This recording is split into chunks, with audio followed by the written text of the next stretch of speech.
Hi, Teri here from Stamping Magic. Welcome back to my channel. Today's project is a 6" by 6" card. I've used the Hydrangea Haven stamp set together with the coordinating Hydrangea dies, and I've also used the Honeybee Home stamp set, and I've created a Bee Wreath. So let's get started. These are all the measurements you need for all the elements required to create this project. So if you're interested in reproducing it, take a screenshot so you can refer to it later. Here is the Hydrangea Haven stamp set. Today I'm using this large floral image, the For You sentiment, and this smaller floral image. And here is the Honeybee Home stamp set, and I'm just using this large bee today. I'm going to use my stamper artist to help me stamp my bee wreath, and I'll be using one of my handmade wreath templates. This is the 5" one. You can make them in various sizes. Now, if you're interested to see how I made this and perhaps make one yourself, I'll leave a link at the top right of the screen under the eye to the video that shows you how. I'm going to place the template into the top right corner and just anchor it with a magnet. I don't want the template to move at all. Then I can add my basic white card into the template. Now each time when I've stamped, I'm going to rotate the cardstock within the template one step and then stamp again. Okay, so I need to position my bee first of all, and I'm going to position him right at the top in the center. I'm just doing this by eye. I'm not too worried if it's not 100% precise. Then when I'm happy, I can pick up my stamp. The ink I'm going to use is basic grey. So I can ink up my stamp and then stamp him down.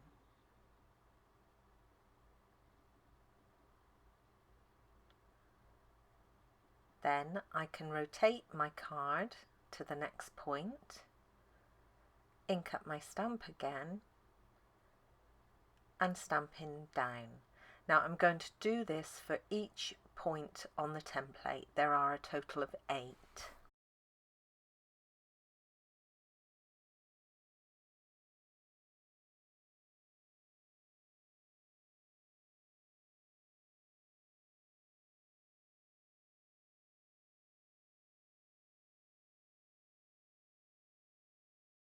The large hydrangea flower will also be stamped using basic grey ink onto a scrap of basic white card. And I'll stamp the sentiment onto another scrap of basic white using the same ink.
The large hydrangea flower will be die cut using one of the outline dies from the Hydrangea die set.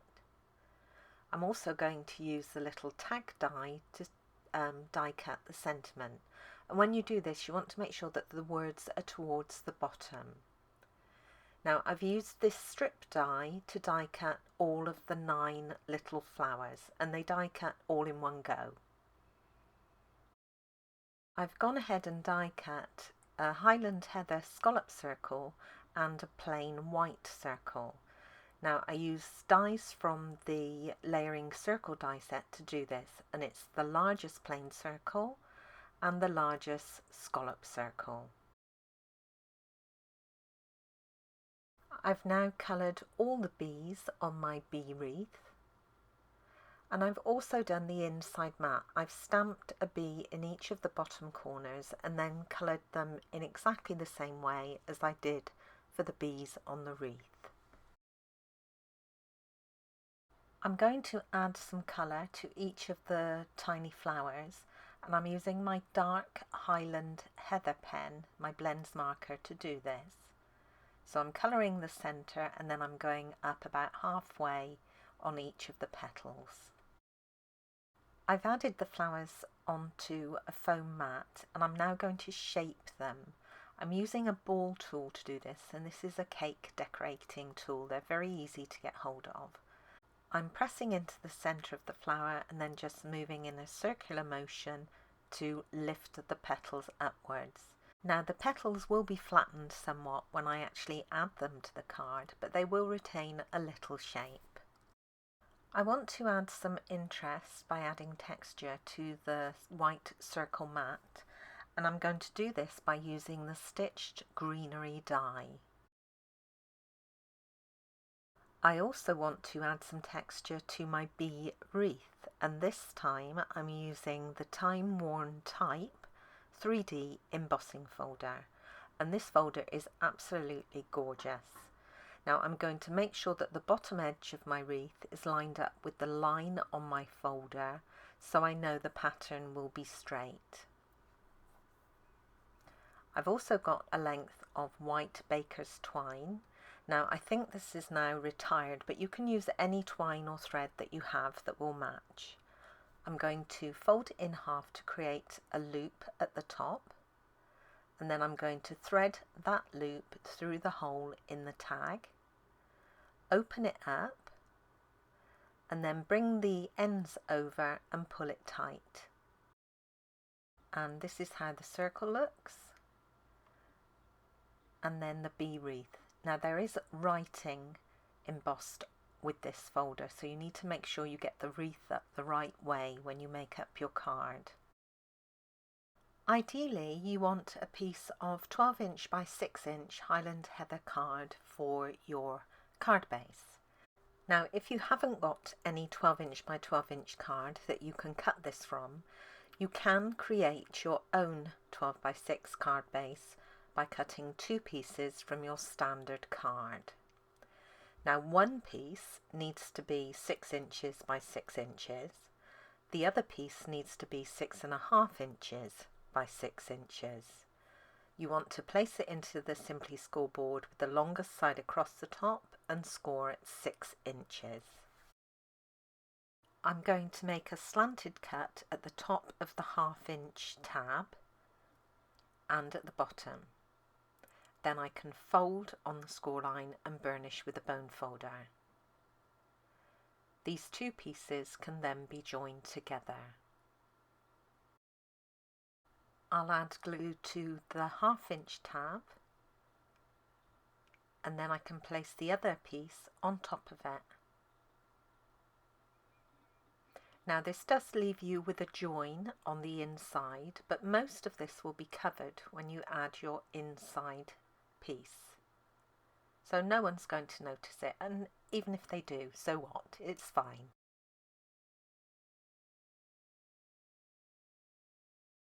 I'm going to use Highland Heather ink and the little floral stamp to stamp all around the edges on the front of the card.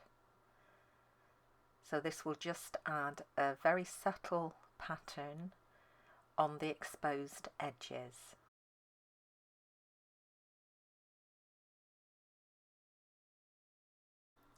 So I have my finished card base, I have my mat for inside the card, and then for the front of the card I've got my Bee Wreath, and I'm going to layer this onto a So Saffron mat. Then I've got my circles, and I've added dimensionals onto the back of the scallop circle. And then I've got all my other elements. I've also added dimensionals to the top of the flower and one on the back of the tag. Now before I start putting the card together, I'm going to tie my tag around the flower, just underneath the flower head. I'm not going to tie it into a bow just yet. I just want to anchor the tag in place. So I've wrapped the thread around, I'm just tying it once.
To finish off the flowers, I'm going to use some of our metallic pearls.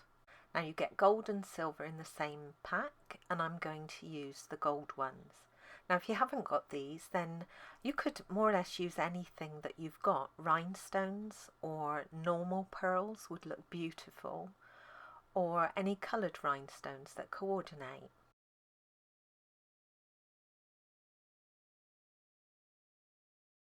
And then to complete the card, I'm going to add one of our super sweet bumblebee trinkets. Now these are in gold, which is why I use the gold pearls, and I'm going to attach it using 2 glue dots that I'm folding in half to make smaller. Now you could add this to, well, anywhere, you could add it to the flower, but I'm going to add mine to the white space. And that's my card complete. It's super pretty. Here's another look at my original card. Now the colour I used for this one was Balmy Blue. Now these cards will fit into a standard size envelope for a 6" by 6" card, but because they're so special, I would create a box to hold them and gift them in. And I'll leave a link at the top right of the screen under the eye to a video that shows you how to make a box of a suitable size. Thank you for joining me today. I hope you enjoyed this project. If you did, please give it a thumbs up and don't forget to subscribe and hit that notifications bell so you don't miss out on any future videos. Bye for now.